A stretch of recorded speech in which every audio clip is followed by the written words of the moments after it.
Bonjour et bienvenue dans cette vidéo. Aujourd'hui, je vais vous montrer comment réaliser un publipostage sur Word étape par étape. Que vous souhaitiez envoyer des lettres, des invitations ou des factures personnalisées, le publipostage est l'outil idéal pour gagner du temps et éviter les erreurs.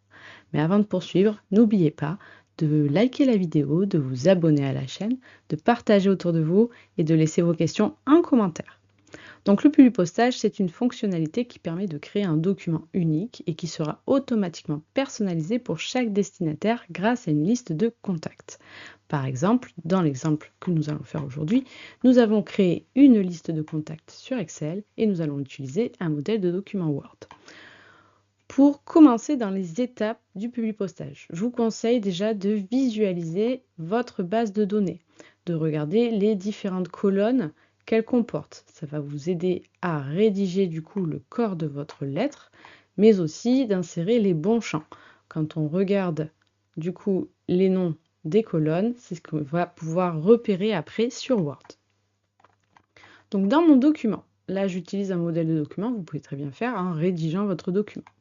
La toute première étape va être d'aller dans l'onglet Publipostage. Ici, vous pouvez voir que tous ces onglets-là sont grisés parce qu'on ne peut pas les utiliser comme on n'a pas encore de destinataire associé.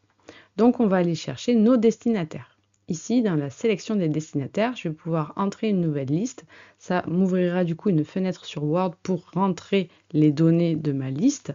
Mais l'idéal, c'est d'utiliser une liste existante. C'est ce que je vais faire car j'ai déjà une base de données qui a été créée sur Excel. Donc, je vais rechercher ma liste. Ma petite fenêtre s'ouvre. Si j'avais eu plusieurs pages, toutes les pages se seraient affichées. J'aurais pu choisir la page de mon fichier Excel. Il me demande ici si la première ligne de données contient les en-têtes de mes colonnes. C'est bien le cas de ma base de données, donc je laisse bien cette petite case cochée. Et j'appuie sur OK. Et là, vous voyez que toutes les fonctionnalités se sont débloquées. Donc maintenant, le but est de personnaliser ce courrier. Je vais commencer déjà par rentrer ici les adresses de mes destinataires. Donc je vais utiliser ici la petite fonction insérer un champ de fusion. Quand je clique dessus, je vois tous les noms de mes colonnes de mon tableau Excel. Donc je vais mettre le nom, le prénom. Nous avions ensuite le numéro. Nous avions le type.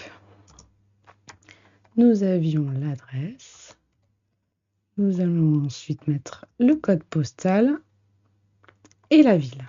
Donc là, j'ai mis en place tout mon bloc d'adresse destinataire. Je vais pouvoir aller personnaliser ailleurs. Donc ici, je vais remettre le nom et le prénom. Dans ce corps de texte, il n'y a pas besoin d'insérer de nouveaux champs, mais si on avait fait un courrier sur une relance de facture ou des choses comme ça, on aurait pu insérer des champs directement avec le numéro de facture, le montant, la date, tout ce que vous auriez dans votre base de données. Je peux encore éventuellement personnaliser ici en remettant le nom et le prénom.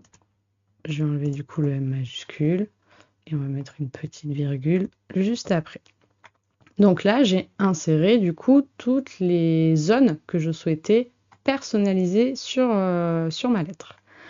Pour vérifier que ça fonctionne, je vais utiliser ici l'aperçu des résultats. Quand je clique dessus, vous voyez qu'apparaît ce que j'ai inséré. Si je vais sur les petites flèches bleues, je vais passer du coup au courrier suivant. Et je vais pouvoir voir du coup chaque courrier, vérifier que chaque champ de fusion fonctionne.